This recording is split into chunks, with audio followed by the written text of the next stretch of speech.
Well, for those that don't know, my name is Mike the Intern. I work with 104.7 The Cave, and I am very happy to have on my show today the incredibly talented, hilarious Jeremy Piven, who is coming to be in Springfield this Friday and Saturday, Blue Note Comedy Club here in Springfield. But before we get into that stuff, I want to tell you that you are in one of my favorite movies of all time, and that is called One Crazy Summer.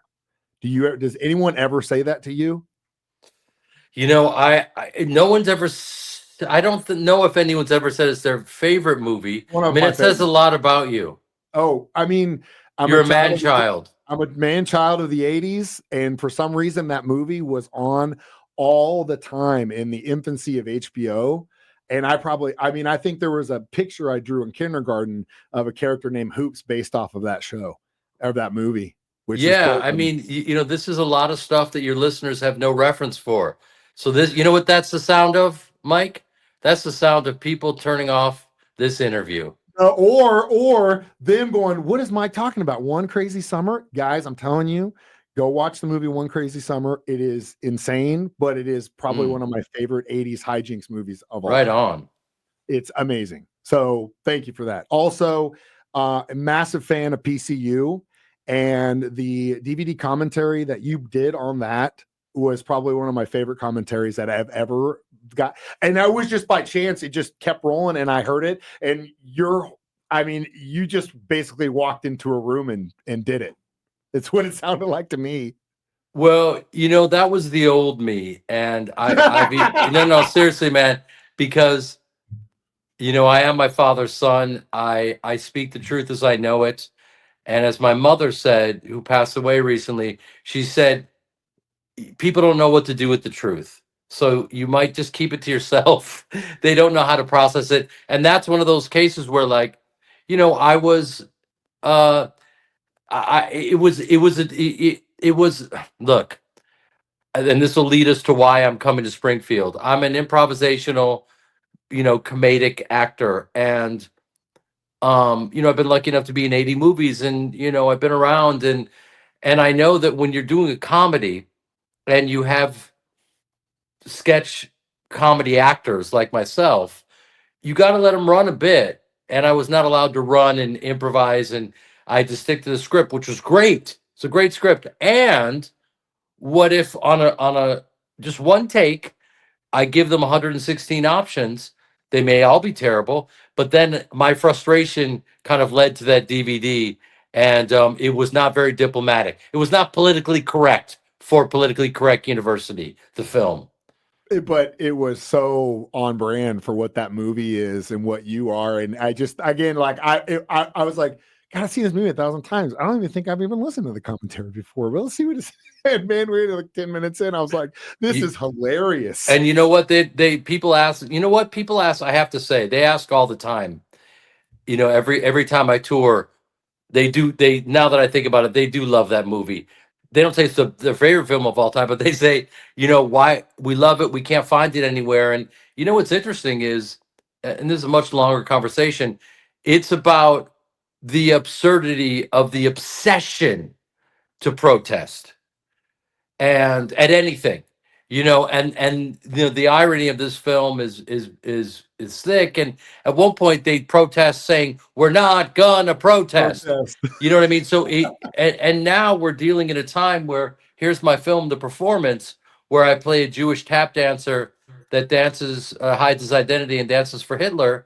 And people were leery of this film. It takes place in 1937. It's a work of fiction. It's Arthur Miller, a Pulitzer Prize winning author. And they're going, hold on a second, Jeremy. There are people protesting on campuses. And we're going, well, that doesn't have anything to do with this work of fiction. This work of fiction that Arthur Miller wrote pre-Holocaust Oh, yeah. has nothing to do with Israeli politics. You know what I mean? So that's a whole other thing I need to unpack once the film comes out. But yeah, that goes to the absurdity. I felt like I was living in PCU again. Some 18-year-old kid in Rancho Cucamonga, is protesting with a little sign, and they don't want to release my film that it took me 15 years to make, and I broke 8 ribs doing it. So it's like it's absurd. I'm going to be in the Blue Room. Wait, Mike, are you in Springfield? I am. Nice. I'm going to be at the Blue Room this weekend. Yeah, Friday and Saturday. Really excited about it. And again, as an improv, I'm assuming that this is basically what you do. It's a flow of thought, the flow of consciousness, if you will. Every stand-up comedy set should feel as if it's totally I improvised. agree with you 1,000%. Yeah, and the reality is you always have a framework of what you need to touch on, how you need to land the plane, all that stuff. Mhm. You know, you talk about, wow, man, I'm getting older. This is how you know you're getting older. I used to look at a woman in a short skirt and I'd be like, wow, she's hot. Now I'm like, I wonder if she's cold. You know? And then you go into that stuff Yeah. and okay, then I'm going to go into dating, then I'm going to go to set life, my mother, blah blah blah, entourage, and then everybody wins. Yeah. I've always tried to describe it as because I'm a musician, the way jazz musicians approach improv together. Yeah. You have your framework, you have your bass chord progression or a melody line, and then everything else goes on about. You can come back to that if you want to, but the flow of consciousness and what leads to other things is through the same thing. Instead of using notation, you're using verbiage and words instead of notes. Yeah, yeah, exactly. It does have a through line. I guess without sounding pretentious, it is like jazz. You know that you have to follow a certain path, but there's improvisational ways to go down that path. So yeah, all roads lead to stand up for me, and it's the scariest. Even though I've been on stage since I was 8 years old, you know, um, it is an amazing place to test yourself because it can all go wrong at any moment, and that's like Chappelle says, you get paid for the attempt. That being said, I grew up in the theater in Chicago next to you guys, and I understand the responsibility of being on stage and making you guys laugh. So it's my job. People, the they don't know that I do stand up, so they're gonna, you can like lots of clips on YouTube and whatnot, and you can be a fan of any of the movies I've done or Entourage, and you're gonna have to make that leap of faith. But people, no one leaves standing ovations, and I'm having a great time. That's what it's all about. I do want to ask you too about the performance, which I think, from what I'm getting from you, is definitely a labor of love. I mean, anything that takes you 15 years of your life to make has to be that. What what kind of got you onto this? Like, this is my thing. This is my passion project. This is my baby, and I want to put everything I can behind this thing. Um, my mother was a voracious reader, gave me the short story, the performance, and said, "There's a role in there for you." And when my mom says something, it has weight because she means it. And I read it and was totally blown away, and immediately went to his daughter, Arthur Miller's daughter, Rebecca Miller, and got the rights. And my sister said, "I'd love to adapt it."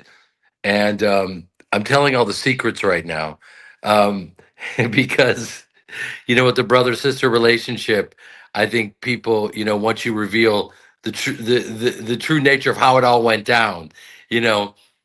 Uh, anyway, she adapted it and directed it brilliantly, and I produced it and starred in it, and it's the best work of my life. And unfortunately, it's incredibly topical because we're dealing with uh, some different type. We're at a time right now, not unlike the beautiful comedy PCU, where people are taking to the streets and protesting. And I grew up in a very liberal household, and they were very focused on.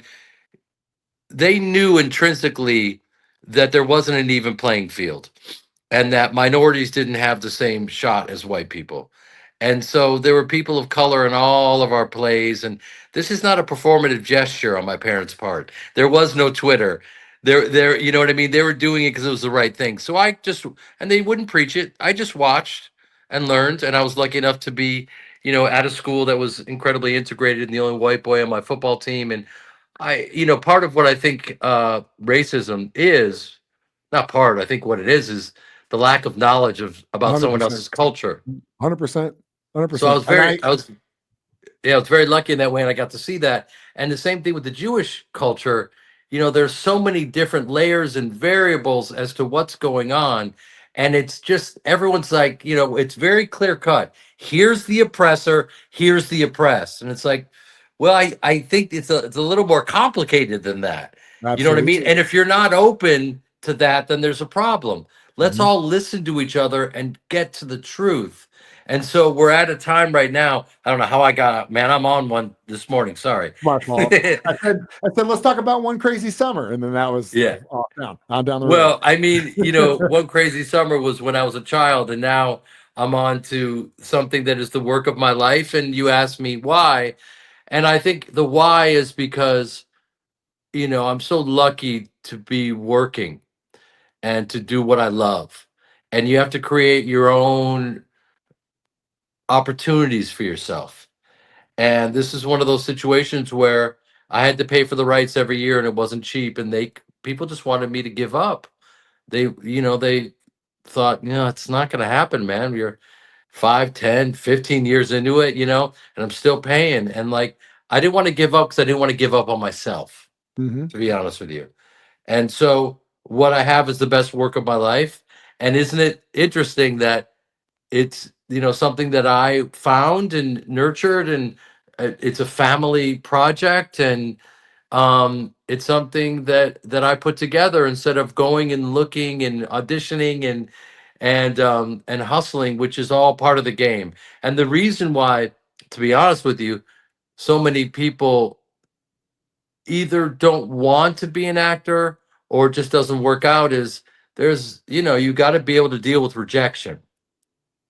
And the hustle that never ever stops. And a guy that's been in this business as long Man, as I you hope have, it does. still, well, but that's the Man, I thing. hope it I mean, does. you look, I'd like to work a little smarter and a little less harder. well, I was going to say this is the thing. I Please, for mean, the love of God. 12 years of tap dancing lessons, which is insane. I mean, Yeah. you still tap dancing? Hell, I'd be I'd be wearing those shoes all the time and just, okay, you just want to see something? And giving my best friend a stare. Well, I mean, I tap dance in elevators, anywhere I can. I would all the time. And it's interesting because at first they were like, "Are you okay? Is there something wrong with you?" They were concerned that maybe I had some affliction. And then as I got better, I started hearing people go, "Oh, you tap." So that's when I knew I was onto something. It seemed like I had an ailment to, okay, I You might could be do onto this. something. It's a talent. The other thing I was going to tell you, and this is in regard to your longevity of career, and something I wholly believe in with regards to myself and people that get to do this for a living, is the luckiest ones are the ones that get paid for being who they are. And you know what I mean? Like, I come in every day and I am this person. I go home Yeah. to my wife and kids. I'm this person. I have a feeling that in a lot of regards, we get you through your acting, your comedy, your performance, all that stuff. That's just you being you. I mean, obviously you're an actor and you have to play parts, but ultimately it's you. Well, I mean, that's a really interesting question. Um, and take, because the reality is, I can play a character like Ari Gold for 10 seasons and I can not necessarily share the same ideology as a character, Very true. and totally I'm a stage actor from Chicago, and I do it because I love it. And I'm lucky, as you said, to get paid and not get paid sometimes. And Ari Gold is a businessman and he's all about the money. And there are parts of him that I admire and parts that I totally disagree with. And I had to whip myself up into a frenzy to play him. He is a real character. His name is Ari Emanuel. He represents Mark Wahlberg. He runs WME. He owns the UFC, the WWE, every three-letter name, maybe the FBI. We don't know. No, I'm Yeah, just kidding. I'm just yeah. kidding. No, he's a titan and a genius businessman, and I'm just an actor. So that's not who I am. But I have to access places in me that are authentic and plug it in without judging that character, even though, there's certain lines that, I stole a line that I heard and put it, Entourage was written, and they took very little of my improv, if any, except "Let's hug it out, bitch," "Shut up, Yoko," when I was talking to Lloyd. And this particular one where an actor came up to me and said, "I haven't heard from you." And my character said, "Well, I don't represent talent, I represent temperature, and you're not hot. So why the fuck would I call you?" Now, to me, that's a nightmare. Oh, That's my 100%. nightmare. That's Yeah. Just literally to my treat, nightmare. yeah, to treat I'm just anyone an that way. actor, and actors go through phases of being hot and cold. You know what I mean? And so I'm saying the words of someone who I don't agree with at all and is a gatekeeper. Someone who says that is not believing in the artist, knowing that if someone is good at what they do and they love to do what they do, there are going to be moments where they're cold, but they'll be back, you Mhm. know? So that's not me. You say I'm sharing pieces of myself. And that's what I unpack on stage at the Blue Room this weekend, Friday, Saturday night. Night's transition, by the way. The fact that people get mistaken. Listen, I played that character authentically when people would scream, "Ari, let's hug it out, bitch. I'm a douchebag because of you, bro." When they would scream that to me on the street, I used to get offended and then realize that, look, man, they just took to the character and I played him authentically. They think that I'm that character. I can't get angry because I'm misunderstood. That's a lot of wasted energy. Yeah. And again, I think it also shows the knowledge that you have, and just because you play a character you don't agree with, once you gain that perspective of the whys and whats and hows, that gives us also power as human beings to be able to deal with people like that as we go on in our life too. When you have that perspective, whether you agree with them or not, because basically going back to what you said at the beginning, something that we're not doing very well right now is listening to each other. And that's really, everyone wants to throw up and start yelling before they actually sit down and take a second to listen and gain perspective. And that's all it It, is. if someone, yeah, exactly. You take a breath, you take a beat. It's like, why are you so offended? If you're really offended, that's something you haven't healed yet. That's on Mm-hmm. you, Yep. because something outside shouldn't really affect Nope. your inner life. Man, we're getting deep, We're getting deep, deep, deep, but we got deep. to get out of here because I We're gonna think we get got some laughs this weekend. you're God gonna damn get it. yelled at someone. So here's the bottom line that you took out of this very long conversation between Jeremy and I. He is in town at the Blue Room Comedy Club, downtown Springfield, Friday night, Saturday night. You know him, you love him. He's got some great projects coming up. Of course, I'm very excited to see the performance when it does come out. I'm very excited you're coming to town, and thanks for your breath of work, man. That's all. That's all I got. Thank you, brother. I'll see you this weekend, Mike. Thank you. Bet your ass you will. See you, bud. All right. Have one crazy summer on me. Oh, you know I will. Thanks, buddy. See you, man. Later. See ya.